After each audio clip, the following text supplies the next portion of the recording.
మనతో పాటు ఎమ్మెల్సీ బల్మూరి వెంకట్ గారు ఉన్నారు, మాట్లాడే ప్రయత్నం చేద్దాం. నమస్తే అన్న. నమస్తే. ప్రధానంగా ఈ ఫుడ్ పాయిజన్ అంశానికి సంబంధించి గత కొంతకాలంగా జరుగుతూ ఉంది. మీ మంత్రులు కూడా వెళ్ళి చూసి రావడం జరిగింది. అంటే ఇప్పుడు ఈరోజు ముఖ్యమంత్రి గారు కూడా దాని మీద మాట్లాడడం జరిగింది. అధికారులకు ఆదేశాలు కూడా జారీ చేసిన పరిస్థితి. సో దీన్నంతా కూడా బీఆర్ఎస్ వాళ్ళు మాట్లాడుతూ ఉన్నారు. ఇది మేం లేవనెత్తిన విషయం కాబట్టి ఈ రోజు సీఎం స్పందించడం జరిగింది అనేది ప్రధానంగా వాళ్ళు చెప్తా ఉన్నారు. మరి అంతేనా? కేటీఆర్ గారు మాట్లాడారు కాబట్టి మీరు మాట్లాడేదా లేకపోతే ఒకటి సరే, వాళ్ళ రకంగా చెప్పి వారు సంతోషపడితే దాన్ని కూడా సరే మేము యాక్సెప్ట్ చేస్తాం. ఎందుకనంటే ప్రజలకి ఏదైతే వాస్తవాలు ఫుడ్ పాయిజన్ ఇన్సిడెంట్స్ అనేటి ఇవన్నిటిపైన 10 ఏళ్లుగా పోరాటం చేసినాం మేము. నేను నాతో పాటు ఆ రోజు పిసిసి అధ్యక్షులు ఉన్న మన గౌరవ ముఖ్యమంత్రి గారు ఇదే బాసర ట్రిపుల్ వారు కూడా గూడెక్కి లోపల దుంకి వెళ్ళడం జరిగింది సేమ్ ఇన్సిడెంట్స్ పైన. సో మాకు ఆ వాస్తవాలు పరిస్థితులు ఏంది, దేని వలన వచ్చినాయి, ఏ రకంగా అవుతున్నాయి అనేది మాకు దానిపైన ఒక రిజాల్వ్ చేయాలని ముందుకెళ్ళి కూడా ఒక ఆలోచనతోటి ఒక కన్స్ట్రక్టివ్ వేలో ముఖ్యమంత్రి గారు ఉన్నారు. సో దాంట్లో భాగంగానే విద్యాశాఖ కూడా వారి దగ్గరనే వారు పెట్టుకుంటారు. సో ఇవన్నిటినీ కూడా సమూలంగా మార్పులు చేయాలి, చేంజెస్ చేయాలి, విద్యా వ్యవస్థని బలపరచాలి అనే ఒక ఉద్దేశంతో వారు విద్యాశాఖని వారి దగ్గర పెట్టుకోవడం జరిగింది. దాంట్లో భాగంగా స్టెప్ బై స్టెప్ చేసుకొని వస్తుండే. దాంతోపాటు దీనికి మూలం ఏంది, దీనికి ప్రాబ్లం ఏంటి అంటే డైట్ ఛార్జెస్ అనేవి ఎప్పటికెళ్ళో 8-9 ఏళ్ళకి వెళ్ళి పెంచకుండా ఉన్నారు. అదే రకంగా ఉన్నాయి వాళ్ళు అన్నీ. అదే ఆ ఛార్జెస్లో ఇప్పుడున్న ఆ నిత్యావసర సరుకుల ధరలు కానీ దాని ప్రకారంగా చేయాలంటే చేయలేకపోతున్నారు, ఇబ్బంది అవుతుంది అని యాక్షన్ తీసుకుంటున్నాం తప్పు జరిగిన కానీ తప్పు దేని వలన జరుగుతుంది అని ఆలోచించి ఇమీడియట్గా 40% డైట్ ఛార్జెస్ని ముఖ్యమంత్రి గారు నిర్ణయం తీసుకొని దాదాపు 8 లక్షల మంది పిల్లలకు ఉపయోగపడేటట్టు 470 కోట్ల భారం ప్రభుత్వం పైన పడుతుందని తెలిసి కూడా లేదు, ఇది అవసరం, ఇది అత్యవసరం, అది ఆగాలంటే ఇది అవసరం అనే ఉద్దేశంతో ముఖ్యమంత్రి గారు నిర్ణయం తీసుకొని దాంతోపాటు కాస్మెటిక్ ఛార్జెస్ అప్పుడు ఎప్పుడో 15 ఏళ్ల క్రితం 15-16 ఇయర్స్ క్రితం ఏదైతే ఆ రోజు ఉన్న పరిస్థితుల రీత్యా ఉన్న ఛార్జెస్ని ఎప్పుడు కూడా పెంచలే. అంటే గత ప్రభుత్వానికి దీనిపైన ఆలోచన లేకుండా, చిత్తశుద్ధి లేకుండా. సో దాన్ని కూడా ఏంటంటే 200% కాస్మెటిక్ ఛార్జెస్ని పెంచారు.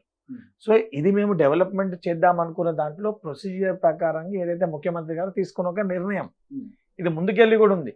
సరే ఈరోజు ఆమె మాట్లాడినందుకే వీళ్ళు డెసిషన్ తీసుకున్నారంటే ఇందులో కూడా కేటీఆర్ గారు ఒకటి ఆలోచించాలి.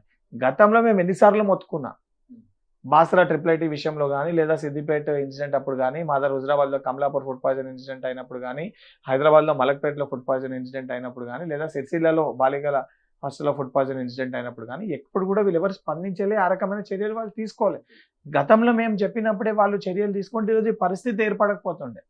సరే ఈరోజు అట్లీస్ట్ ప్రభుత్వము శాశ్వతంగా ఆ సమస్యకి పరిష్కారం చేసే విధంగా ముఖ్యమంత్రి గారు ఒక నిర్ణయం తీసుకొని వారు మంచి చేశారు.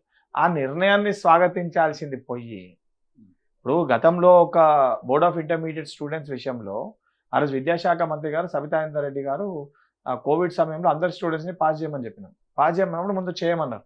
తర్వాత సబితా ఇంద్రారెడ్డి గారు నిర్ణయం తీసుకొని పాస్ చేశారు. మేము సబితా ఇంద్రారెడ్డి గారికి కృతజ్ఞతలు తెలియజేసి స్వాగతించినాం. ఎందుకంటే మంచి చేసినప్పుడు యాక్సెప్ట్ చేయాలి. వీళ్ళు ఇక్కడ తెలివి తక్కువలు భయ్య. మంచి చేసినప్పుడు, మంచి నిర్ణయం తీసుకున్నప్పుడు మేము ప్రభుత్వానికి ఆ కృతజ్ఞతలు తెలియజేస్తున్నామని చెప్పడానికి వీళ్ళకి మహామడ్డమా, బలుపా, కొవ్వా? ఇప్పుడు అంత మంచి నిర్ణయం తీసుకున్నప్పుడు అది కాక మేము లేవనెత్తినాం కాబట్టి దీన్ని డెసిషన్ తీసుకుని మాట్లాడుతున్నారంటే అంటే ప్రతి దాంట్లో రాజకీయ లబ్ధి పొందాలని తప్ప తెలంగాణ రాష్ట్రం కోసం కానీ, తెలంగాణ ప్రజల బాగు కోసం కానీ, వీరి యొక్క వ్యవహారం కానీ, వీరి బుద్ధి ఆ రకంగా, వీరి ఆలోచన విధానం ఆ రకంగా లేదని చాలా స్పష్టంగా వారి మాటల్లో, నువ్వు చెప్పిన మాటల్లో కనబడుతుంది. కానీ అంటే మీరు చెప్తా ఉన్నారు బీఆర్ఎస్ పార్టీ హయాం నుంచి కూడా దీని మీద దృష్టి పెట్టలేదు వాళ్ళు అనేది మీరు చెప్తా ఉన్నారు. కానీ వాళ్ళు మొన్న ఈ మధ్య కాలంలో కొన్ని ప్రెస్ మీట్లో వాళ్ళు మాట్లాడిన అంశాలు ఏంటంటే ఈ కాంగ్రెస్ ప్రభుత్వం వచ్చిన దగ్గర నుంచి ఫుడ్ పాయిజన్ అంశాలు పెరిగినాయి అనేది వాళ్ళు లేవనెత్తుతున్నారు. ఒకటి ఫుడ్ పాయిజన్ అంశాలు పెరిగినాయా పెరగలేదో ఆ రోజు కూడా మీ లెజెండరీ టీవీ ఉండే. ఆ రోజు ఇదే ఫుడ్ పాయిజన్ ఇన్సిడెంట్స్ పైన కొట్లాడిన ఎన్ఎస్ఏ రాష్ట్ర అధ్యక్షునిగా కొట్లాడిన వ్యక్తిని నేను. పదే ఫుడ్ పాయిజన్ ఇన్సిడెంట్స్ వస్తే ఆ రోజున్న మాజీ ముఖ్యమంత్రి కల్వకుంట్ల చంద్రశేఖరరావు గారు ఒక్క జాగలో కూడా స్పందించిన పరిస్థితి లేదు.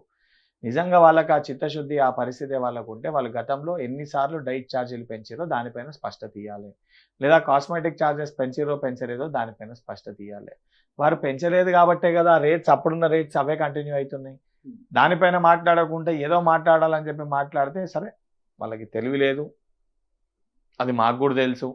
వాళ్ళ రకం వివరించారు కాబట్టి ఈరోజు వాళ్ళ ఆ పరిస్థితి వాళ్ళకి పట్టింది, ఆ స్థానంలో వారు కూర్చున్నారు. ఎందుకు ఇన్ని రోజుల తర్వాత ముఖ్యమంత్రి గారు స్పందించడం అనేది, అంటే ఒక ఫుడ్ అంటే ఒకటి ఆ ఇన్సిడెంట్స్ కి సంబంధించి ఫుడ్ పాయిజన్ ఎక్కడ జరిగినా సంబంధించిన అక్కడ ఉన్న స్థానిక మా శాసనసభ్యులు కానీ, మక్తల్లో జరిగినప్పుడు శ్రీహరి గారు కానీ, భువనగిరిలో జరిగినప్పుడు కుమ్మం అనిల్ రెడ్డి గారు కానీ, లేకపోతే జుక్కల్లో జరిగినప్పుడు మా లక్ష్మీకాంతరావు గారు కానీ, ఎక్కడ జరిగినా ఎక్కడ ఇన్సిడెంట్ జరిగినా సంబంధించిన అక్కడ ఉన్న ప్రజాప్రతినిధులు కానీ లేదా మంత్రులు కానీ ఎవరు అందుబాటులో ఉంటే వాళ్ళు వెళ్ళడం జరిగింది, అక్కడ ఉన్న అధికారులపై చర్యలు తీసుకోవడం జరిగింది, సస్పెండ్ కూడా చేయడం జరిగింది. గతం ప్రభుత్వంలో అది లేకుండే. గత ప్రభుత్వంలో ఎమ్మెల్యే గాయం, మంత్రి గాయం అంటే వాళ్ళది కూడా తప్పు కాదు, ముఖ్యమంత్రి ఆదేశిస్తేనే వీళ్ళు పోవాలి కదా. ఈ ప్రజా ఎంట్రీ లేదు, ముఖ్యమంత్రి ఏదన్నా డైరెక్షన్ ఇస్తేనే వీళ్ళు పోవాలి. ఈ ప్రభుత్వంలో ఆ పరిస్థితి కాదు. ఈ ప్రభుత్వంలో ఎవరి డ్యూటీస్ రెస్పాన్సిబిలిటీస్ వారు నిర్వహించాలి, ఆ బాధ్యతతో అందరు వివరిస్తారు. అండ్ దానికి మూలము, దానికి కారణం ఏందో ఆ సమస్యల్ని పరిష్కరించి ఈరోజు ఆ డైట్ ఛార్జ్లు ఓపెనింగ్ ఉంది కాబట్టి ఈరోజు ఆ సమస్య పరిష్కారం అయ్యే ఒక పరిస్థితిని ఈరోజు ప్రభుత్వం సృష్టించింది కాబట్టి, అంటే ఆ పరిష్కారం ఏ రకంగా అవుతుందో దాని లోతులోకి పోయి ఆ సమస్యని పరిష్కరించింది కాబట్టి దాన్ని ఉద్దేశించి ముఖ్యమంత్రి గారు మాట్లాడారు. కానీ ఇంకొకటి అంటే ఆర్ఎస్ ప్రవీణ్ కుమార్ గాని కావచ్చు లేదా కేటీఆర్ కావచ్చు, అంటే ఇందులో ఇన్వాల్వ్మెంట్ ఉందని మీ మంత్రులు కూడా కొంతమంది అంటే ఈవెన్ ఒక విషయం, ఎందుకంటే ఆర్ఎస్ ప్రవీణ్ కుమార్ గారు గతంలో గురుకుల సెక్రటరీగా పనిచేశారు. ఈ కాంట్రాక్ట్స్ ఎట్లా ఇచ్చారు, ఏ బేసిస్లు ఇచ్చారు, ఏ పరిస్థితులు ఉందో వారికంటే అవగాహన ఉన్న వ్యక్తి వేరెవరు లేరు. ఈరోజు వారు దీనిపైన ఏదో గురుకుల బాట పడతా గురుకులకు పోతా అని చెప్పి వారు మాట్లాడడం అనేది సరికాదు.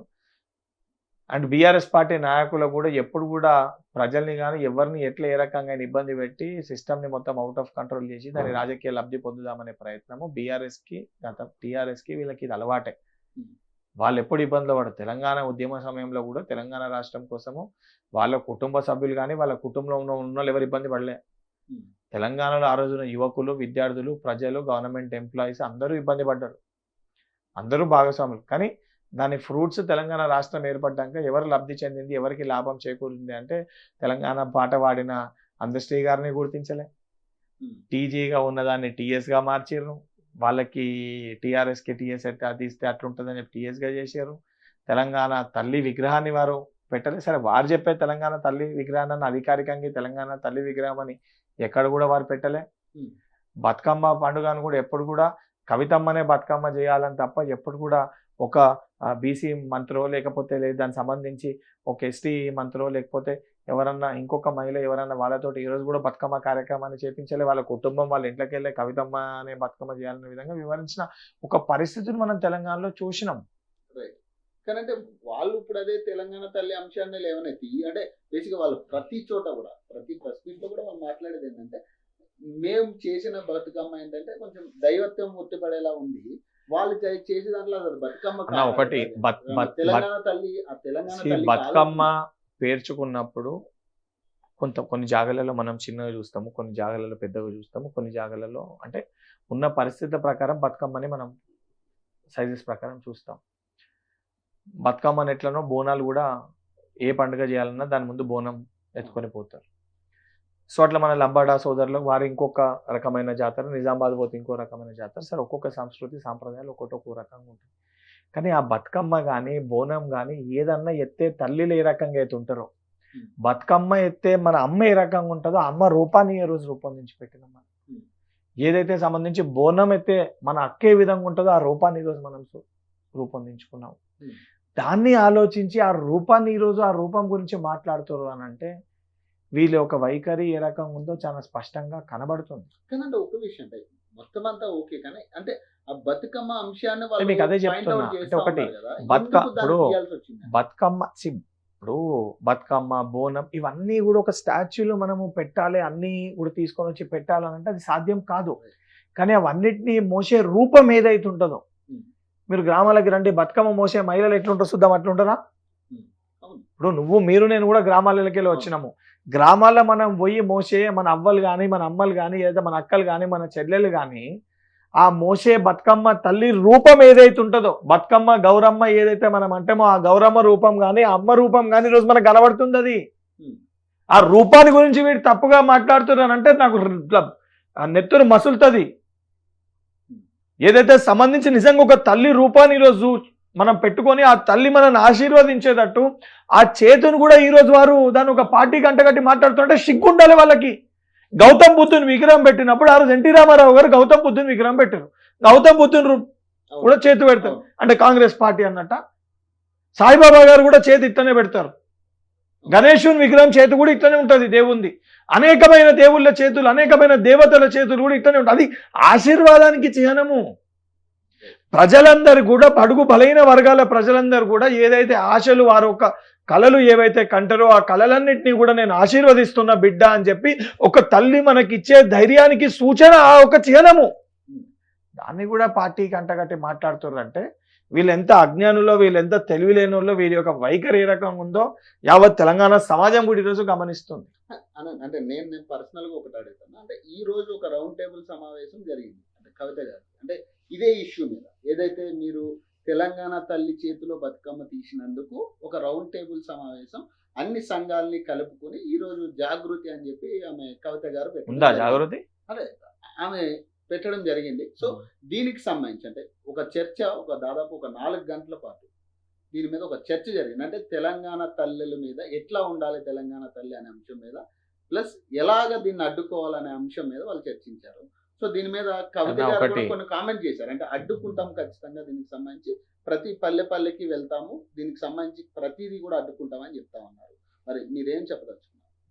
ఇప్పుడు అడ్డుకుంటాము, ఆపుతాము అంటే వీళ్ళు ఎట్లా అనుకుంటారు అంటే తెలంగాణ అంటే వీళ్ళు అయ్యా జాగీరి, తెలంగాణ అంటే వీళ్ళది పేటెంట్ రైట్, లేదా నిజాం కదా రాజ్యాన్ని నిజాం దగ్గరికి వెళ్ళి గుంజుకుంటే వీళ్ళు రాజ్యాధికారులు, వీళ్ళ దగ్గరికి వెళ్ళి మేమేదో రాజ్యాన్ని గుంజేసుకున్నాం అన్నట్టుంది వారి యొక్క వైఖరి. ప్రజాస్వామ్యబద్ధంగా తెలంగాణలో ప్రజలందరూ కూడా ఓట్లేసి కాంగ్రెస్ ప్రభుత్వానికి అధికారం ఇచ్చారు. 10 ఏళ్లుగా మీరు తెలంగాణ రాష్ట్రాన్ని మీరు ఏ రకంగా తెలంగాణ ప్రజల ఎమోషన్స్ని, సెంటిమెంట్స్ని అడ్డం పెట్టుకొని గద్దెనెక్కి వాళ్ళ సెంటిమెంట్స్ని, ఎమోషన్స్ని వాళ్ళ రొమ్ముల పైన గుద్దే ప్రయత్నం మీరు చేస్తే, మీరు గడిని నిర్మించుకుంటే ఆ గడిని బద్దలు కొట్టి ప్రజాప్రభుత్వం కావాలి, ప్రజా పాలన కావాలి, రేవంత్ రెడ్డి గారి సొంటి ఒక ముఖ్యమంత్రి కావాలని చెప్పి ప్రజలందరూ ఆశీర్వదించి, భట్టి గారి సొంటి ఒక ఉప ముఖ్యమంత్రి, రేవంత్ రెడ్డి గారి సొంటి ఒక ముఖ్యమంత్రి కావాలని ప్రజలందరూ ఆశీర్వదించి కాంగ్రెస్ పార్టీకి ఓట్లేసి ఫుల్ మెజారిటీ తోటి గెలిపించడం జరిగింది. గెలిపించిన తర్వాత కూడా వీరి వైఖరి ఇదే విధంగా ఉండి ఇట్లనే పిచ్చి పిచ్చి మాటలు మాట్లాడితే మీకు బుద్ధి రాదురా నాయన అని చెప్పి పార్లమెంట్లో నీలకేసి కొట్టిండ్రు, సున్నాకు తీసుకొని వచ్చారు. ఇప్పటికి కూడా బుద్ధి రాకుండా అడ్డుకుంటాము చెయ్యము అని అంటే ముందు నువ్వు అడ్డుకునే ముందు ఎందుకు తెలంగాణ తల్లి విగ్రహాన్ని లాస్ట్ 10 yearsలో అధికారికంగా మీరు పెట్టలేదో దాని గురించి సమాధానం చెప్పు.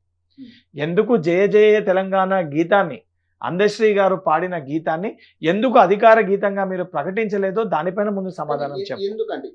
అంటే అదే చెప్తున్నా, వారు కావాలని చెప్పని తెలంగాణ అంటే కేసీఆర్ అంటే తెలంగాణ అని వారికి ఉన్న చిహ్నాలని, అంటే వారి యొక్క బ్రాండ్ మటుకే ఉండాలి, చరిత్ర ఏది ఉండొద్దు, పాస్ట్ హిస్టరీయే ఉండొద్దు. తెలంగాణ అజిటేషన్ అంటే టీఆర్ఎస్ పార్టీ పుట్టంగానే పుట్టింది, దాన్ని కొట్లాడినాడు కేసీఆర్ అని రేపటి తరాలు ఆ రకంగా మాట్లాడుకోవాలి, చెప్పుకోవాలని ఒక వైఖరిలో భాగంగా వారి యొక్క స్పష్టత, వారి యొక్క విధానము, పరిపాలించిన విధానం ఆ విధంగా ఉండే.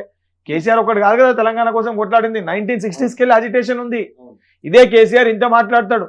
ఇదే కేసీఆర్ గారు దానికి సంబంధించి డాక్టర్ టి పురుషోత్తమరావు గారు తెలంగాణ చిత్రపటాన్ని ఆవిష్కరించిన వ్యక్తి 1960s అజిటేషన్ అప్పుడు. 2 సార్లు తెలంగాణ ప్రజా సమితికి వెళ్ళి 2 సార్లు శాసనసభ్యునిగా గెలిచిన వ్యక్తి. కనీసం ఈ 10 ఏళ్లలో ఒక్కసారన్నా నేను పిలిచి గౌరవించుకోరా? సరే వేరేటోడు కాదు, నీకు సంబంధించిన వాడే, మీకు ఏదైతే మా ఒక అందరికి సంబంధించి మా కుటుంబ సభ్యుడే, ఆయన ఏ రోజన్నా పిలుచుకొచ్చి గౌరవించారా? గౌరవించాలి. ఎందుకు? ఆయనను తీసుకొచ్చి గౌరవిస్తే మళ్ళీ ఆయనకి ఏడ క్రెడిట్ పోతుంది, అరే ఆయన కొట్లాడిండే ఫస్ట్, ఇవన్నీ చరిత్ర బయటికి వస్తుంది, మళ్ళా నాదేడన్నా తక్కువ అవుతుందని చెప్పి ఒక్కరోజు కూడా ఆ వ్యక్తిని గౌరవించలే, ఆ వ్యక్తికి ఆ గౌరవాన్ని ఇయ్యలే. కాంగ్రెస్ పార్టీ వారిని పిలిచి గాంధీ భవన్లో మేము గౌరవించుకున్నాం. ఎందుకనంటే వాస్తవం కొట్లాడిన వాళ్ళు ఇదే నారాయణగూడ రెడ్డి కాలేజీలో వారి చిత్రపటాన్ని ఆవిష్కరించింది ఆ రోజు. అసొంటివి చెయ్యని చాలా స్పష్టంగా, అంటే వారి యొక్క వైఖరిలో చాలా స్పష్టంగా కనబడ్డది. కాంగ్రెస్ హయాంలో కిరణ్ కుమార్ రెడ్డి గారి హయాంలో మీరు ప్రగతి భవన్ ముందు చూస్తే అసలు ముల్లెకంచెలు ఏమి ఉండకపోతుండే, ఇద్దరు కానిస్టేబుల్ ఉంటుండే గేట్ ముందు. దాని తర్వాత మొత్తము గడిని నిర్మించుకున్నారు, ముల్లెకంచెలను ఏర్పాటు చేసుకోరు, ఫెన్సింగ్ ఏర్పాటు చేసుకోరు. దేనికి?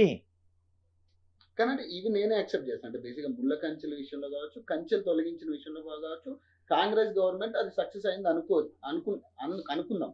కానీ వాళ్ళు మెయిన్గా పాయింట్అవుట్ చేసేది ఏంటంటే ముళ్ళ కంచెలు తొలగించారు, కానీ ఈ 6 గ్యారంటీల అంశం కావచ్చు, 420 హామీస్ విషయం కావచ్చు, వాళ్ళు ప్రధానంగా పాయింట్అవుట్ చేసేవి ఇవే కదా. అంటే బేసిక్ మీరు రెగ్యులర్ గా ప్రెస్ మీట్లు ఫాలో అవుతే ఇవే అంటున్నారు. వాళ్ళు హామీలు హామీలు హామీలు హామీలు అని వాళ్ళు దానిపైన మాట్లాడుతున్నారు కదా. ప్రతి హామీని కూడా అమలు చేసే ఒక చిత్తశుద్ధి కాంగ్రెస్ ప్రభుత్వానికి ఉంది. చాలా స్పష్టంగా హామీల గురించి మాట్లాడితే వాళ్ళు ఇచ్చిన హామీలు ముందు ప్రజలకి చెప్పాల్సిన ఒక బాధ్యత వస్తుంది. వాళ్ళు మాట్లాడుతారు కాబట్టి కేజీ టు పీజీ ఉచిత విద్య అని చెప్పారు, సంవత్సరానికి 2 లక్షల ఉద్యోగాలు అని చెప్పారు, మైనారిటీ 12% రిజర్వేషన్ అని చెప్పారు, గిరిజనులకి పోడు భూములు ఇస్తామని చెప్పారు, మా దళిత సోదరులకి 3 ఎకరాల భూమి అని చెప్పారు, రైతులకు ఏకకాలంలో రుణమాఫీ అని చెప్పారు, మహిళలకు ఏదైతే రిజర్వేషన్లు కల్పిస్తామని చెప్పారు, బడుగు బలైన వర్గాలకు ఏ రకమైన ఇబ్బందులు కలగకుండా వాళ్ళకి అండగా నిలబడతామని చెప్పారు. అంటే విద్యార్థులకి వెళ్ళి మొదలు పెడితే ముసలి వారి వరకు అన్ని వర్గాలకి చెప్పిన ఏ ఒక్క హామీని కూడా నెరవేర్చలేదు. వాళ్ళ హామీలలో కూడా ఎక్కడ కూడా కాళేశ్వరం ప్రాజెక్ట్ కడతాము, లేదా భగీరథ వాటర్ పైప్ లైన్ ఇస్తాము, ఇటువంటి హామీలు ఎక్కడ లేకుండే వాళ్ళ దాంట్లో. వాళ్ళు ఇచ్చిన హామీలు కూడా ఇవి. ఈ వేటిని కూడా వాళ్ళు ఇంప్లిమెంట్ చేయలేదు. కానీ మేము ఇచ్చిన గ్యారంటీల్లో ఈరోజు వాళ్ళు గొప్పగా మాట్లాడతారు. ఆ గ్యారంటీలను చూసాం. మేము ఇచ్చిన గ్యారంటీలో మేము 4,000 పెన్షన్ ఇస్తామంటే వాళ్ళు 5,000 చెప్పారు. మేము రైతు బంధు 15,000 ఇస్తామంటే వాళ్ళు 17,000 ఇస్తామని చెప్పారు. మేము 2 లక్షల రూపాయలు రుణమాఫీ చేస్తామంటే ఈసారి 2 లక్షలు కాదు, మళ్ళీ వచ్చేసారి కూడా 2 లక్షలు ఎత్తుకున్నది కూడా మేము రుణమాఫీ చేస్తామని చెప్పారు. మేము ఇచ్చిన ప్రతి హామీకి కూడా రెట్టింపు చేసి వాళ్ళు కూడా హామీలు ఇచ్చారు మేము చేస్తామని చెప్పి. అయినా కూడా ప్రజలు వాళ్ళని విశ్వసించలే. ఎందుకనంటే 10 ఏళ్లుగా మీరు ఇచ్చిన హామీల్ని మీరు చేయలే, మీరు ప్రజల్ని మోసం చేశారు అని చెప్పి మేమిచ్చిన హామీలతో పాటు మా యొక్క నమ్మకాన్ని ఏదైతే సోనియమ్మ తెలంగాణ రాష్ట్రం ఇస్తా అని చెప్పి ఇచ్చిందని చెప్పి సోనియమ్మ మాటకి గౌరవం ఇచ్చి తెలంగాణ ప్రజలు కాంగ్రెస్ పార్టీకి పట్టం కట్టారు. పట్టం కట్టంగానే తెలంగాణ రాష్ట్రంలో క్రియాశీలక పాత్ర పోషించింది మహిళలు.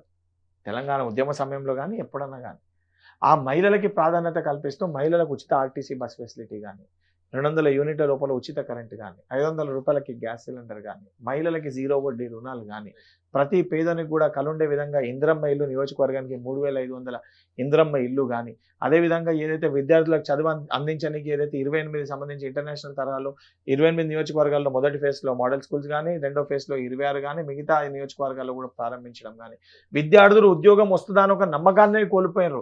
ఆ నమ్మకాన్ని కల్పించడానికి టీజీపీఎస్సీ ప్రక్షాళన చేసి కోర్టు కేసు పెండింగ్లో ఉన్నవన్నింటినీ పరిష్కరించి ఇటువంటి కవితమ్మ సొంటూళ్ళు ఇందిరా పార్క్ దగ్గర కేసుని పరిష్కరించొద్దు, జియో నెంబర్ 3ని రద్దు చేయాలని చెప్పి ధర్నా చేసినా అవన్నిటినీ పట్టించుకోకుండా విద్యార్థులకి భరోసా కల్పించాలి, ఉద్యోగ నియామక పత్రాలు ఇవ్వాలి, వాళ్ళకు ఒక ధైర్యాన్ని ఇవ్వాలి, ప్రభుత్వం వాళ్ళకి అండగా ఉంది అని ఒక బాధ్యతతో మనం వ్యవహరించాలని చెప్పని అవన్నిటినీ కూడా పరిష్కరించి ఏదైతే 55,000 పైచిలకు ఉద్యోగ నియామక పత్రాలు అందించి పెండింగ్లో ఉన్న ఉద్యోగాలన్నింటినీ కూడా భర్తీ చేస్తామని చెప్పి దానితో పాటు ఏదైతే టీచర్స్ ట్రాన్స్ఫర్స్ కానీ, ప్రమోషన్స్ కానీ, గ్రామీణ స్థాయిలో విద్యా వ్యవస్థని బలపరుస్తూ ఏదైతే ఫుడ్ పాయిజన్కి కారకమైతే డైట్ ఛార్జీలు పెంచడం కానీ, కాస్మెటిక్ ఛార్జెస్ పెంచడం కానీ, మొత్తం వ్యవస్థని కూడా ఈరోజు ఈ యొక్క పాలనలో బలపరిచి ప్రజలకి కావాల్సిన విధంగా పరిపాలన అందిస్తుంటే దాన్ని తట్టుకోలేక, జీర్ణించుకోలేక, ఎక్కడ వాళ్ళ పేరు చెరిగిపోతుంది అని చెప్పి ఒక కోపంతో, ఒక ద్వేషంతో ఈరోజు రేవంత్ రెడ్డి గారి పైన, కాంగ్రెస్ ప్రభుత్వం పైన విషము కక్కుతుర్రు ఈ కల్వకుంట్ల కుటుంబం. కల్వకుంట్ల కవిత కానీ, కేటీఆర్ కానీ, హరీష్ రావు గారు కానీ. నిజంగా వాస్తవానికి 10 ఏళ్లలో వాళ్ళు ఏం చేసారో చెప్పాలి. 10 ఏళ్లలో వాళ్ళు ఇదే ఉస్మానియా యూనివర్సిటీకి రాగలిగిర్రా, కాకతీయ యూనివర్సిటీకి రాగలిగిర్రా, తెలంగాణ, మహాత్మా గాంధీ, పాలమూరు ఏ ఒక్క యూనివర్సిటీకైనా రాగలిగిర్రా? ఆఖరికి ఉస్మానియా యూనివర్సిటీలు వేడుకలు జరిగితే అడ్డదారుల సీ గ్రౌండ్లోకి వెళ్ళి గోడలు బద్దలు కట్టుకొని పోలీస్ సెక్యూరిటీ మధ్యలో వచ్చి వెళ్ళిన పరిస్థితి కల్వకుంట్ల చంద్రశేఖర్ రావు గారిది. ఈరోజు కాంగ్రెస్ ప్రభుత్వంలో ప్రజాప్రతినిధులుగా ఇదే ఉస్మానియా యూనివర్సిటీ వేదికగా మేము వెళ్ళగలుగుతున్నాం. చిక్కడపల్లి సెంట్రల్ లైబ్రరీకి విద్యార్థులు తిట్టిన ఆడ వెళ్ళి సమాధానం మేము చెప్పగలుగుతున్నాం. విద్యార్థులు బాధపడి ఇబ్బంది పడి గాంధీ హాస్పిటల్ అడ్మిట్ అయితే ఆడ మనం విద్యార్థులు మా పైన కోపంతో ఉన్నారని తెలిసి కూడా బాధ్యతతో అక్కడికి వెళ్ళి వాళ్ళతోటి మాట్లాడుతున్నాం. ఎందుకంటే ప్రజలకి, విద్యార్థులకి, యువకులకి, ప్రజలందరికీ కూడా వారు కోరుకున్న ప్రజా ప్రభుత్వం ఇది. వాళ్ళు కోపం ఉన్నా వారికి వాస్తవాలు చెప్పాల్సిన బాధ్యతతోటి వ్యవహరించే బాధ్యత గల ప్రభుత్వం ప్రజాప్రభుత్వం. ఇంత మంచిగా పరిపాలిస్తుంటే, ఇంత మంచిగా చెప్తుంటే అన్నిటిపైన ఆప్తాము, ఇది చేస్తాం, అది చేస్తాం అని చెప్పి మాట్లాడితే ప్రజలు వాళ్ళకి రెండోసారి బుద్ధి చెప్పారు. ఇట్లనే వివరిస్తే రేపు పొద్దున లోకల్ బాడీ ఎలక్షన్స్ వాళ్ళని బయట కూడా తిరగనియాలి. ఇంకొకటి అన్న, అంటే లగచర్ల ఇన్సిడెంట్ కి సంబంధించి ఏదైతే రైతుకు బేడీలు వేసారనే అంశం ఇటీవల కొన్ని వీడియోలు కూడా బయటకు రావడం జరిగింది. దాని మీద కొంతమంది స్పందించడం కూడా జరిగింది. కానీ దీన్ని బేస్ చేసుకుని ఆ రైతులకి కనీసం బెయిల్ కూడా రానియకుండా చేస్తుంది ప్రభుత్వం, కావాలని కక్ష కట్టి ఇదంతా చేస్తుంది అనేది ఒకటి బీఆర్ఎస్ వాళ్ళు చేసే చర్చ. లగచెర్ల ఇన్సిడెంట్ అనేది సరే, అది ముఖ్యమంత్రి గారి నియోజకవర్గం. సార్ ఇవన్నీ పక్కన పెట్టండి అన్న, ఎవరన్నా వారి సొంత నియోజకవర్గ ప్రజల పట్ల ఎవరినైతే వారు గెలిపించారో ఈరోజు ఆ స్థాయిలో వారు కూర్చుర్రో వారిపైన ఎవరన్నా అసలు ఒక వైఖరి ప్రదర్శిస్తారా? అండ్ చాలా స్పష్టంగా లగచెర్ల ఇన్సిడెంట్కి సంబంధించి ఒక రైతు చేతులకి సంఖ్యలు వేస్తే వేసిన అధికారి పైన ఇమ్మీడియట్గా యాక్షన్ తీసుకుని ముఖ్యమంత్రి గారు. మరి ఇదే మిర్చి రైతుల చేతులకి ఖమ్మంలో సంఖ్యలు వేసి తీసుకువెళ్ళినప్పుడు ఆ రోజు అధికారుల పైన కల్వకుంట్ల చంద్రశేఖరరావు యాక్షన్ తీసుకుండా ముందు దానికి సమాధానం చెప్పమని చెప్పండి. ఇలాని సరే అధికారి తప్పు చేసిండు, సరే ఆ రోజు అధికారి ఈ రోజు అధికారి చేసిండు. ఆ రోజు అధికారి చేసినప్పుడు నువ్వు ఒక అహంకారంతో నువ్వు ఏదైతే నువ్వు ప్రదర్శించి నువ్వు యాక్షన్ తీసుకోలే, నువ్వు దాన్ని సమర్థించినావు. ఈరోజు ఈ యొక్క సంఘటనని ముఖ్యమంత్రి గారు ఖండించారు, యాక్షన్ తీసుకోరు. ఏది కరెక్ట్ చెప్పండి? ఇప్పుడు దానిపైన వీళ్ళు మాట్లాడారు, దాని గురించి వీరు స్పందించారు. ఈరోజు జరిగిన దానిపైన ముఖ్యమంత్రి గారు స్పందించిండ్రు, యాక్షన్ కూడా తీసుకోవడం జరిగింది. అయినా కూడా అంటే బేసిక్ ఈ బెయిల్ రాకపోవడానికి ప్రధాన కారణం జ్యుడిషియల్ సిస్టమ్ అనేది ప్రొసీజర్ ప్రకారము చేయడం జరుగుతుంది. ప్రతిసారి కూడా టీఆర్ఎస్ పార్టీకి ఏం అలవాటు అంటే లా అండ్ ఆర్డర్ని దెబ్బతీసి దాని ద్వారా ఏదైతే సంబంధించి ఎవరికన్నా ఏదైనా ఇబ్బంది నష్టం చేసి దాని రాజకీయ లబ్ధి పొంది రాజకీయం చేసే ప్రయత్నము వీళ్ళకి ముందుకెళ్ళి కూడా అలవాటు. తెలంగాణ ఉద్యమ సమయంలో పాపం మా యువకులు పెట్రోల్ పోసుకుంటే వాళ్ళకి అగ్గిపెట్ట దొరుకుతుంది, ఏదైతే పెట్రోల్ పోసుకున్న హరీష్ రావు గారికి అగ్గిపెట్ట దొరకదు. ఇది కొత్త ఏం కాదు వీళ్ళకి. లగచెర్ల ఇన్సిడెంట్లో కూడా ఏదైతే లా అండ్ ఆర్డర్ని డిస్టర్బ్ చేసే విధంగా పాపం ఆడ రైతులకు కూడా వాళ్ళని మీరు ఏం కాదు మీరు దాడి చేయండి అని చెప్పి అధికారుల పైన దాడి చేసే ఒక సంస్కృతి సాంప్రదాయాలు గతంలో ఎప్పుడు కూడా లేకుండే. గతంలో రేవంత్ రెడ్డి గారు పిసిసి అధ్యక్షుడు ఉన్నప్పుడు మేము విమర్శించినాం, టెండర్ల పైన ఎవిడెన్స్తో సహా చూపించి మేము విమర్శించినాం తప్ప అధికారులను అడ్డుకోండి, అధికారుల పైన దాడులు చేయండి, అధికారులను రానియకండి. ఇప్పుడు సర్వే, గతంలో వీళ్ళు కూడా సర్వే చేశారు, అప్పుడు ఆ సర్వేలో మేము పాల్గొన్నాం. కానీ సర్వేకి ఎవరు సహకరించకండి, సర్వేలో పాల్గొనకండి అని ఒక వైఖరి అసలు ఒక పరిస్థితిని ఈ రోజు కూడా మేము సృష్టించలే. అండ్ ఈ రోజు కూడా కలెక్టర్లు వాళ్ళ విధుల్ని వాళ్ళు నిర్వహిస్తుంటే కలెక్టర్ల పైన సన్నాసులు అని చెప్పి ఈ రోజు కూడా ఆ రకమైన మాటలు మేము మాట్లాడలే. ఈరోజు అయితే వీళ్ళు మాట్లాడుతున్నారు. ఇథనాల్ ఫ్యాక్టరీకి సంబంధించి నిర్మల్లో పర్మిషన్స్, శాంక్షన్స్, అప్రూవల్స్ అన్నీ జరిగినాయి బీఆర్ఎస్ గవర్నమెంట్ హయాంలో. ఏప్రిల్లో 2023 ఏప్రిల్ జూన్ వరకు అన్నీ అయిపోయినాయి. దాన్ని కూడా కాంగ్రెస్ పార్టీకి రుద్దే ప్రయత్నం చేశారు. అంటే ఎక్కడ కూడా వాళ్ళు చేసిన తప్పులను కూడా ఏదైతే ప్రతిపక్షంలోకి పోగానే సోషల్ మీడియాలో దాన్ని తప్పుడుగా చిత్రీకరించి తప్పుడుగా చూపించి రేవంత్ రెడ్డి గారిని టార్గెట్ చేసి రేవంత్ రెడ్డి గారిని తిట్టాలి. ఎందుకు? రేవంత్ రెడ్డి గారు ప్రజలకి మెరుగైన పరిపాలన అందిస్తే మా కుటుంబ మనుగడ ఇంకా తెలంగాణలో సాగదు, మా పరిస్థితి ఎటుగాకుండా అయిపోతుందని ఒక భయం ఈరోజు చాలా స్పష్టంగా ఆ కుటుంబం కళ్ళల్లో వారి మాటల్లో కనబడుతుంది. అదే రకంగా వాళ్ళు వినబడుతుంది. ఒక్క విషయం అప్పుడు ఈ కేటీఆర్ కావచ్చు లేదా సోకాల్ బీఆర్ఎస్ నాయకులు కావచ్చు, హరీష్ రావు గారు కావచ్చు, ఎక్కడ ఇన్సిడెంట్ జరిగిన అంటే ఒక ఈ ఎవరైతే ఫుడ్ పాయిజన్ అంశం కావచ్చు, ఉస్మానియా స్టూడెంట్స్ ఇష్యూ కావచ్చు, ఏ ఇన్సిడెంట్ అయినా కూడా తెల్లారేసరికి వాళ్ళ దగ్గర ఉంటున్నారు, వాళ్ళకి సపోర్ట్ ఇస్తామంటూ కూడా వాళ్ళు వెళ్తున్నారు. మరి దీన్ని మీరు ఎలా చూడబోతున్నారు? అంటే బూస్ట్ కేటీఆర్కి బూస్ట్ అయ్యే ఛాన్స్ ఉందా? అంటే ఒకటి, ఇప్పుడు నేను చిన్న ఇన్సిడెంట్ చెప్తా. యువకులు లాస్ట్ టైం ఇబ్బంది అయినప్పుడు గ్రూప్స్ కానీ ఇవన్నీ ఇష్యూస్ అయినప్పుడు నేను ఫైట్ చేసినాను. పేపర్ లీకేజ్ అయినప్పుడు ఫైట్ చేసిన క్రమంలో నేను ఫిజికల్గా ఫైట్తో పాటు లీగల్ బ్యాటిల్ కూడా చేసిన. లీగల్గా బ్యాటిల్ చేసినప్పుడు స్టూడెంట్స్ ఎవరి దగ్గర కూడా నేను డబ్బు అడగలే. ఎవరైతే నా దగ్గర ప్రాబ్లం అని వచ్చినా వాళ్ళ దగ్గర తీసుకొని నాతో ఉన్నతో నా పార్టీ దగ్గర ఉన్న వాళ్ళతో మాట్లాడి చేసి కోర్టులో కేసేసి మేము ఫైట్ చేసినాం. ఫైట్ చేసే క్రమంలో ఎక్కడ కూడా నేను స్టూడెంట్స్ తోటి మీరు చదువుకోకండి, ఎగ్జామ్ క్యాన్సిల్ అవుతుంది, మీరు ప్రిపేర్ కాకండి, నేను పిటిషన్ కొట్టేపిస్తాను ఎక్కడ కూడా నేను మాట్లాడలేదు. ప్రెస్ కూడా నేను అడిగిన ఎక్కడ సమాధానం చెప్పలే. సింగిల్ బెంచ్లో కొట్టేసినా కూడా నేను చెప్పలే. డివిజనల్ బెంచ్లో కొట్టేసినాక అప్పుడు మీడియాలో బయటికి వచ్చినాక అప్పుడు వాస్తవాలు బయటికి వచ్చినాయి. కానీ ఇక్కడ ఏమవుతుంది, స్టూడెంట్స్ని మిస్గైడ్ చేసి బీఆర్ఎస్ వాళ్ళు మిస్గైడ్ చేసి వాళ్ళు కోర్టు కేసు మొదట్లో వెయ్యరు, ఆఖరి నిమిషంలో సంబంధం లేని దానిపైన కోర్టు కేసు వేస్తారు. కోర్టుకెళ్ళి కొట్టేయరని తెలిసి కూడా విద్యార్థులని చదువుకోకండి అని చెప్పి ప్రొవోకేట్ చేసి ఈరోజు విద్యార్థులు ఏదైతే సంబంధించి వారికి జాబ్స్ రాకుండా కారకులు వీళ్ళైనరు. ఇప్పుడు కోర్టులో డెసిషన్ రాంది కేటీఆర్ గారు ఎట్లా ప్రెస్ మీట్ పెట్టి చెప్తారు ఎగ్జామ్ క్యాన్సిల్ అవుతుంది సుప్రీంకోర్టులో అని? అంటే ఇప్పుడు చదువుకునే విద్యార్థికి నువ్వు మిస్గైడ్ చేసినట్టే కదా. ఇప్పుడు నార్మల్ పిల్లగాడు చెప్తే స్టూడెంట్ నమ్మాడు, కానీ కేటీఆర్ వంటి వ్యక్తి ప్రెస్ మీట్ పెట్టి రేపు సుప్రీంకోర్టులో ఎట్లన్నా కొట్టేస్తారు, ఇది ఎగ్జామ్ జరగదని భరోసా కల్పిస్తే తప్ప కాదా అది? రేపు ఆ పిల్లగానికి ఉద్యోగం రాకపోతే కేటీఆర్ ఉద్యోగం ఇస్తాడా, లేదా ఆయన జీతం ఇస్తాడా? తప్ప కాదా? ప్రతి చోట ఎక్కడ ఇన్సిడెంట్ జరిగినా నిజంగా నువ్వు బాధ్యతతోటి వివరించే అసెంబ్లీకి రా, అంశాలపైన చర్చించు. కేసీఆర్ గారిని అసెంబ్లీకి రమ్మనండి, ఆ స్కీమ్స్ పైన చర్చించమనండి. చర్చ జరిగితే సమస్యలు పరిష్కారం అవుతాయి కదా. నీ హయాంలో అంటే నువ్వు అసెంబ్లీ పెట్టలే. నిజంగా ప్రజలంత ఇబ్బంది పడేది ఉంటే ధర్నా చౌక్వో పర్మిషన్ తీసుకో, సంబంధించిన వ్యక్తులతో ధర్నా చేసి అక్కడికి వెళ్ళి అడ్రస్ చేయి. ఎందుకు ఈ పిచ్చి పిచ్చి పనులన్నీ చేస్తున్నావు?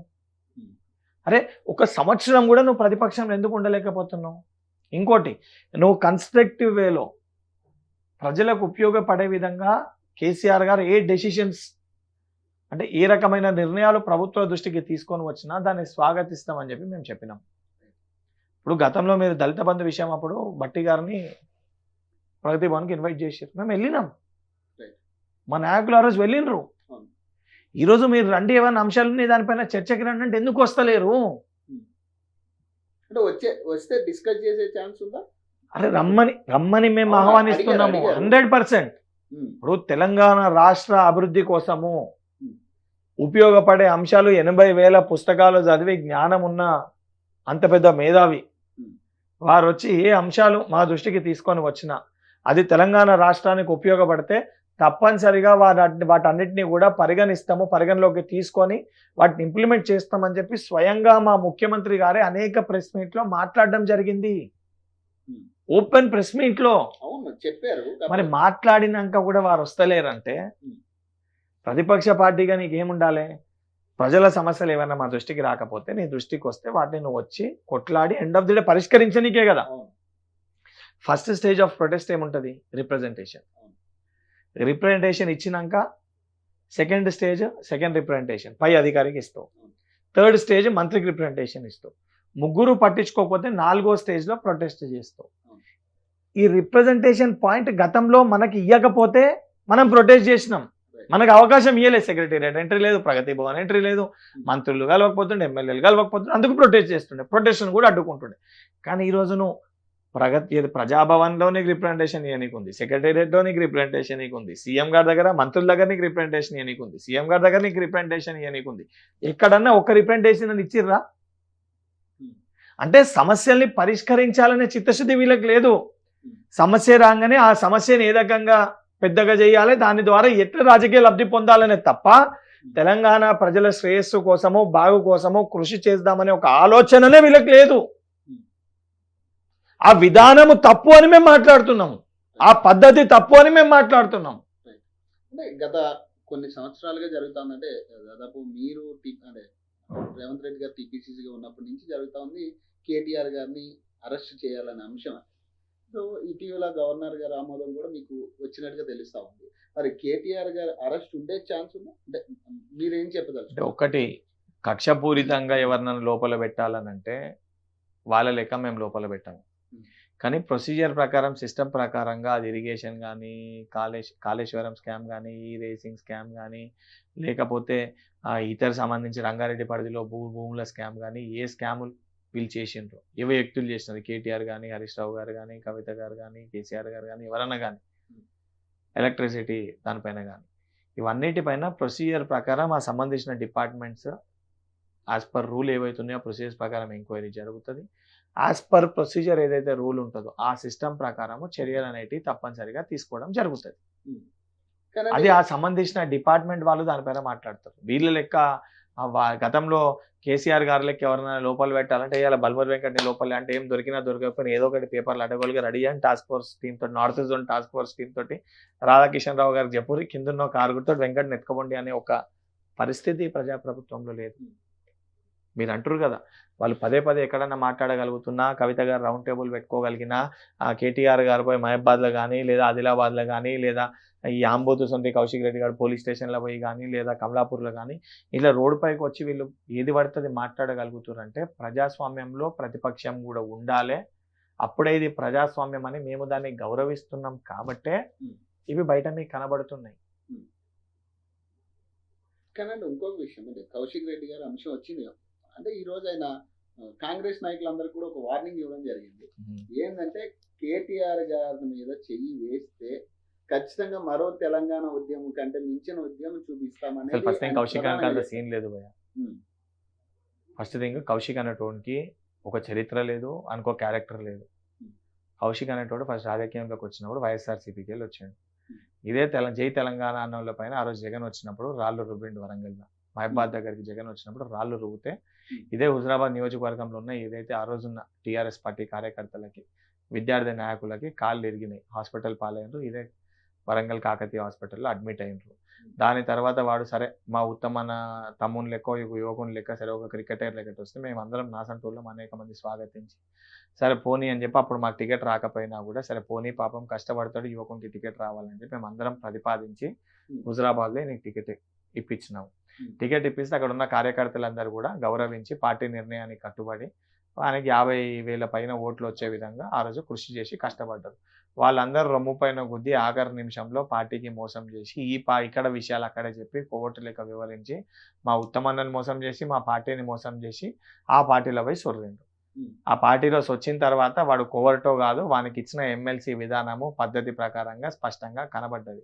ఎమ్మెల్సీ ఇచ్చినప్పుడు పదవి కోసము సరే పార్టీలు ఏమున్నా ఏ రకంగా ఉన్నా కూడా గవర్నర్ గారి పైన మాట్లాడిన వ్యాఖ్యలు కానీ, మహిళల పట్ల గతంలో హుజరాబాద్లో ఉన్న ఒక ఎంపీడీఓ పైన చేసిన వ్యాఖ్యలు కానీ, లేదా ఒక మాజీ సర్పంచ్ పైన ఒక దళిత మాజీ సర్పంచ్ పైన చేసిన వ్యాఖ్యలు కానీ, అక్కడ ఉన్న ప్రజల దగ్గర ఉద్యోగాలు పెట్టిస్తా అని చెప్పి డబ్బులు గుంజుకున్న ఆ పరిస్థితులు కానీ, కౌశిక్ రెడ్డి క్యారెక్టర్ ఏందో చాలా స్పష్టంగా అందరు కూడా చూసారు. దాని తర్వాత కేసీఆర్ గారి దగ్గర తిరిగి, కేటీఆర్ గారి దగ్గర తిరిగి హుజరాబాద్ ఎన్నికల్లో టికెట్ వచ్చినాక సరే ఆ రోజు అదృష్టవంతుడు, సరే ఏదో ఒక కారణాల వల్ల ఆ రోజు నాసంటూడు అక్కడ మాకు అవకాశం రాలేదు. సరే ఈటల అందరు గారు పోయి గజ్వేల్లో 2 జాగాల్లో పోటీ చేశారు. పాపం మా సోదరుడు ప్రణవాడు వచ్చేసరికి ఆలస్యం అయింది. ఇవన్నీ పరిస్థితుల రీత్యా దానితో పాటు అప్పుడు వచ్చిన దళిత బంధు ఈయన్నే ఆపిండు, 2వ విడత ఇవ్వకుండా అప్పుడు దళిత బంధు ఆపి నేను గెలుస్తేనే 2వ విడత దళిత బంధు వస్తుంది నేను ఇప్పిస్తా అని చెప్పి ప్రజలందరూ కూడా చెప్పి మా దళిత సోదరులందరూ కూడా అలా చెప్పి మోసం చేసి, దానితో పాటు ఏదైతే కుటుంబ సమేతంగా నేను ఆత్మహత్యలు చేసుకుంటే అక్కడ ఉన్న మా ప్రజలందరూ పాపం అమాయకులు సెంటిమెంట్స్ తోటి పాపము బిడ్డని భార్యని పెట్టుకొని కొంగు జాసి చచ్చిపోతా అని చెప్పి మాట్లాడుతుండని చెప్పి అవన్నిటిని కూడా యాక్సెప్ట్ చేసి వాడిని ఎమ్మెల్యేగా గెలిపించారు. ఇది మన చరిత్ర. వానికి ఒక క్యారెక్టర్ ఉంది, నిజంగా వాడు ఒక స్థాయికి వెళ్ళి ఒక దగ్గరికి వెళ్ళి వచ్చి వాడు నిజంగా వాని చరిత్ర నేను కష్టపడ్డాను, నేను ఈ స్టేజ్కి వెళ్ళి వచ్చినాను, నేను ప్రజల కోసం ఇది కొట్లాడినాను, ఈ అంశాలపైన మాట్లాడాను. ఒక్క విషయం చెప్పు, ఒక్క విషయం చెప్పు భయ్యా. వాడు ఈరోజు ఒక సందర్భంలో మాట్లాడుతూ నా గురించి మాట్లాడతాడు. నాకు సరే నాకు 3,000 ఓట్లు వచ్చినాయా 4,000 ఓట్లు వచ్చినాయి చెప్తే నేను 2015లో ఎన్ఎస్యూ రాష్ట్ర అధ్యక్షునిగా గెలిచిన రోజుకెళ్ళి 2023 వరకు ఎన్ని ఓట్లు వచ్చినా ప్రతి సమస్యల పైన, విద్యార్థుల యువకుల సమస్యల పైన ప్రజల పక్షాన నిలబడి కొట్లాడినో లేదో తెలంగాణ సమాజంలోనే ఏ పార్టీ వ్యక్తులన్నా బీఆర్ఎస్ కానీ బీజేపీ కానీ పార్టీలకు అతీతంగా ఎవరిని అడిగినా కూడా బల్మూరి వెంకట్ అంటే ఏందో చెప్తారు. ఏదైతే సంబంధించి నేను పడ్డ ఇబ్బందులు ప్రజలందరూ చూశారు. నేను హాస్పిటల్ పాలైనప్పుడు కానీ ఏ రకమైన బాధలు నేను అనుభవించినా తెలుసు, అందరు కూడా గమనించారు. ఇది మాకు చరిత్ర ఉంది. తెలంగాణ అంటే తెలంగాణ అననికి కూడా మొదటికెళ్ళి కూడా తెలంగాణ దానికి సంబంధించి ఈ చిత్రపటాన్ని ఆవిష్కరించిన డాక్టర్ టి పురుషోత్తమరావు గారి దగ్గర ఒక 3 సంవత్సరాలు ట్రైనింగ్ తీసుకొని నేను రాజకీయాల్లోకి వచ్చిన. నా గురువు డాక్టర్ టి పురుషోత్తమరావు గారు అసలైన నిజంగా తెలంగాణ ఉద్యమకారుడు, తెలంగాణ ఉద్యమాన్ని ప్రారంభించిన వ్యక్తి వారు.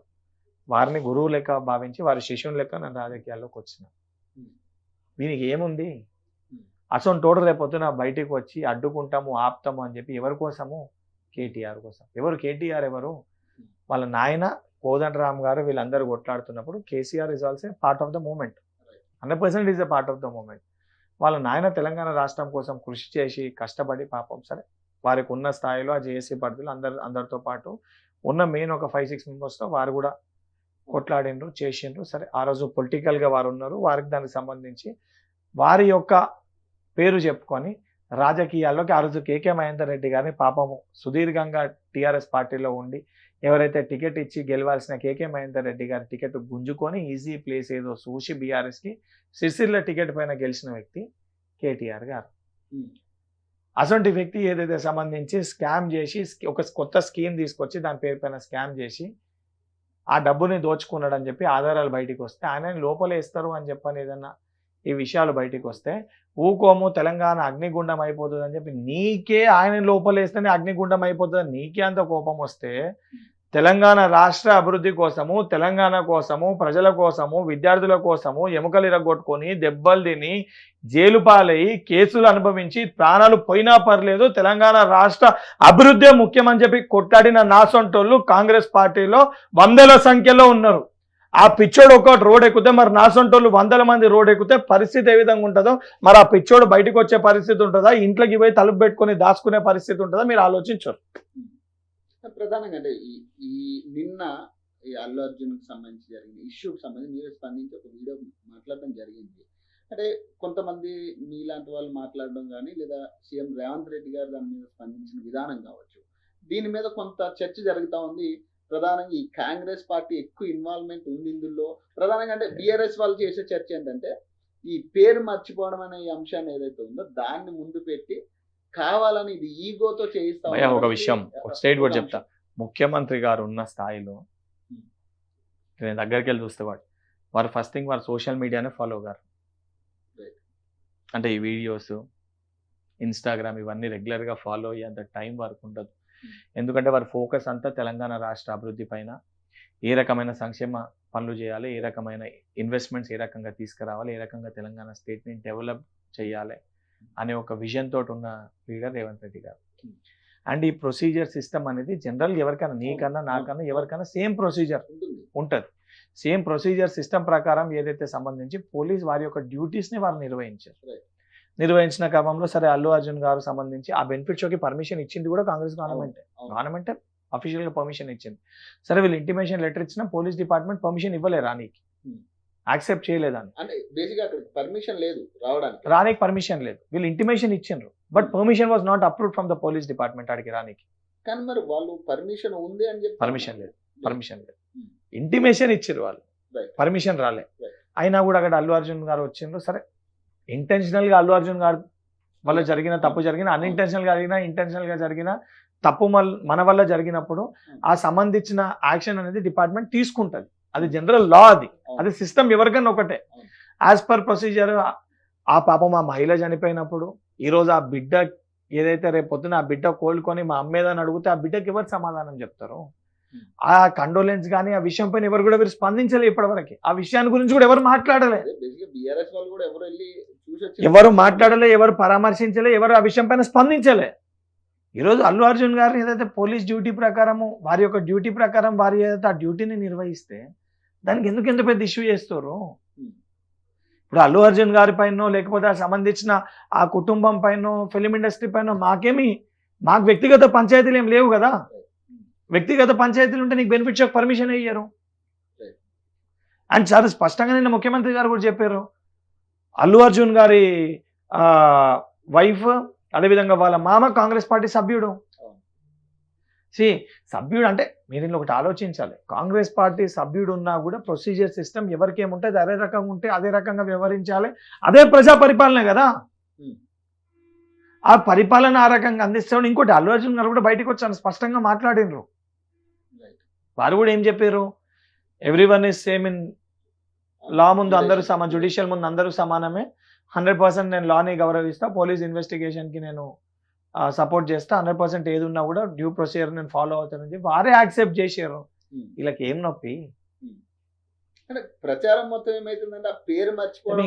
మీకు అదే చెప్తున్నా ఏదో తీసి అంటే ఈ ఎండ్ ఆఫ్ ది డే వీళ్ళ టార్గెట్ ఒకటే, బాబామడుదులకు కానీ కొత్తగా ఈ కవితమ్మకు కానీ ఎట్లా రేవంత్ రెడ్డి గారిని విమర్శించాలి,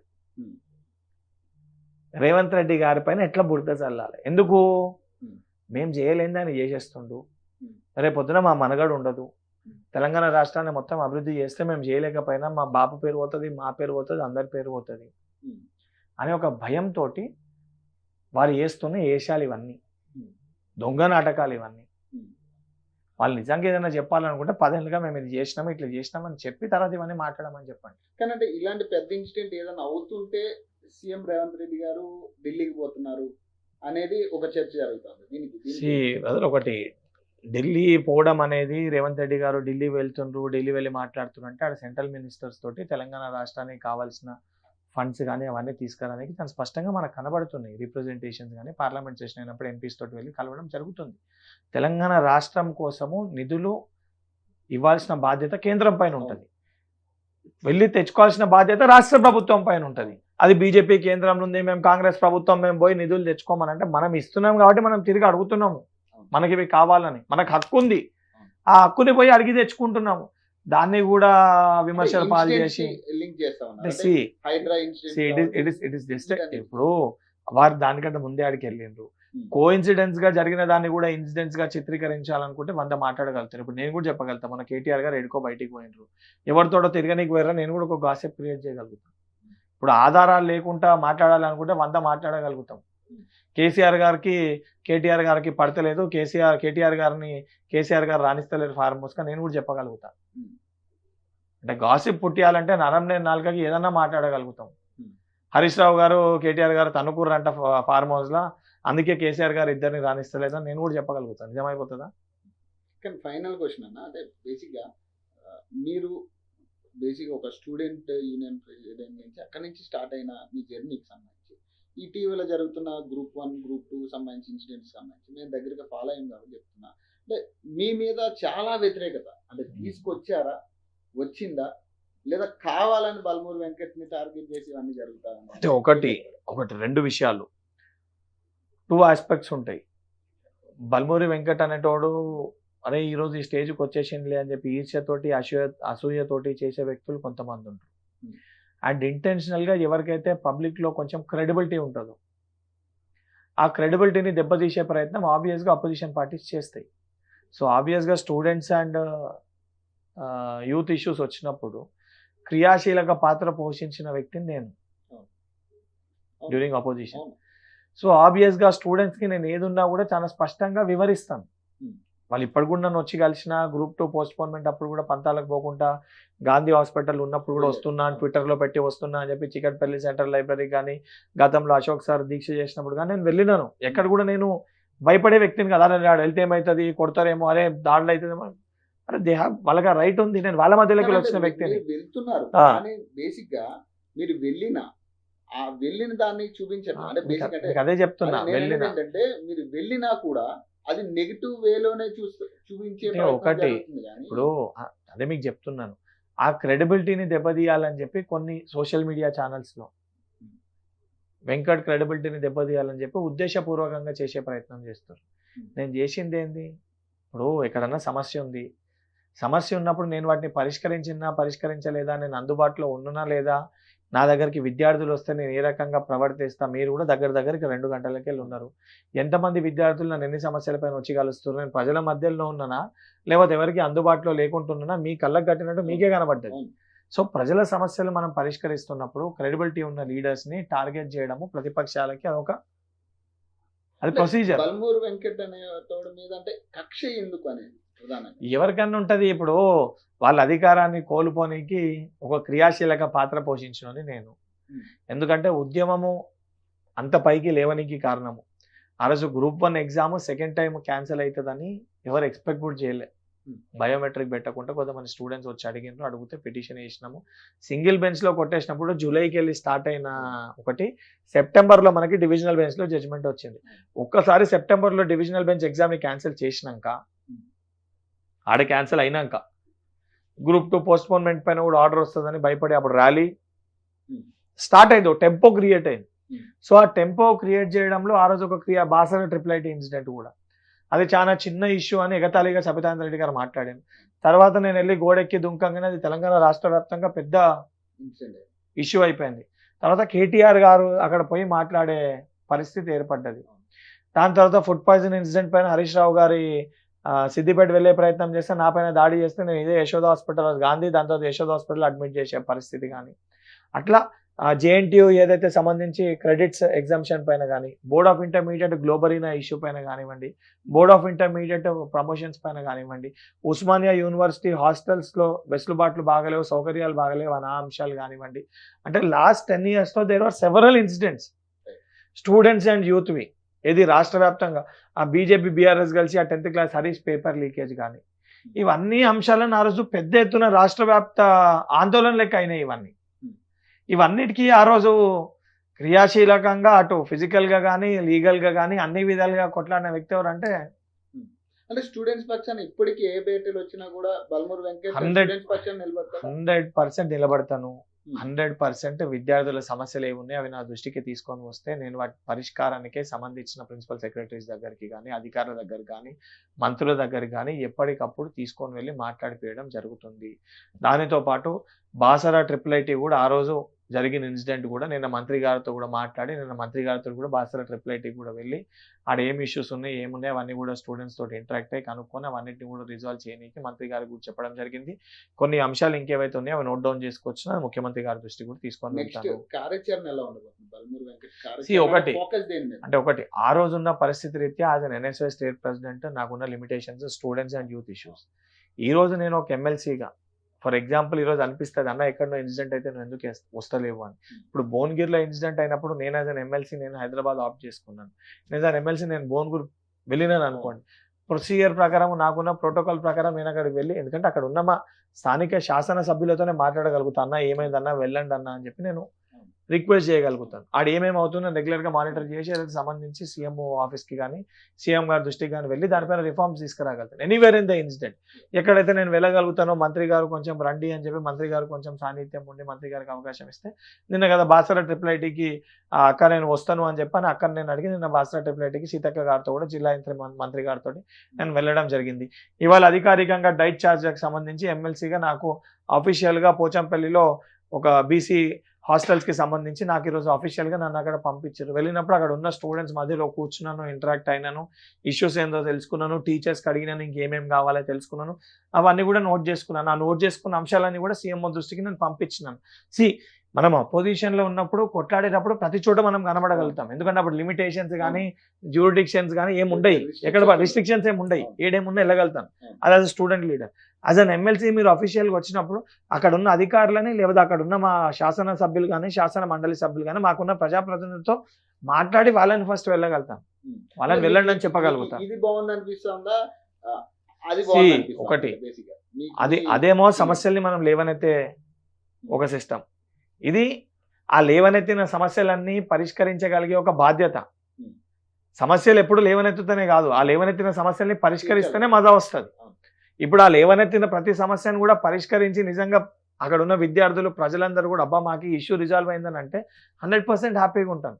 ఎందుకంటే ఆ సమస్యల పైన ఎవరు కొట్లాడినా అక్కడ పోయిన స్టూడెంట్స్కి తెలుసు. ఈరోజు పరిష్కారం అయినప్పుడు ఇక్కడ ఎవరు మాట్లాడారో ఇక్కడ నేను మా సిస్టంలో తెలుసు ఎవరి సమస్యను ప్రస్తావించారు. సో ఈ విషయాన్ని బయట చూపించుకొని ఇండివిజువల్గా నాకు ఆ క్రేజ్ రావాలని చెప్పి లేదా నాకు క్రెడిట్ రావాలని చెప్పి నేను భావించాను. కాంగ్రెస్ ప్రభుత్వానికి ముఖ్యమంత్రి గారికి పేరు వస్తే మేము అందరం మనలో భాగస్వాములమే, 100% అందరికీ పేరు వచ్చినట్టే. మరి ప్రభుత్వానికి మంచి పేరు వస్తే 100% మేము అందరం అందులో భాగస్వాములమే. సో ప్రభుత్వానికి మంచి పేరు రావాలనే దిశగా బల్మూరి వెంకట్ ప్రయత్నం ఉంటుంది. దాంతో పాటు పార్టీ కోసం కష్టపడ్డ కాంగ్రెస్ పార్టీ కార్యకర్తలకి అండదండగా నిలవాల్సిన ఒక బాధ్యత పార్టీగా విధేయుడుగా ఉన్న నా పైన ఉంటుంది. కాబట్టి 100% కార్యకర్తలకు అండగా నిలబడతాను.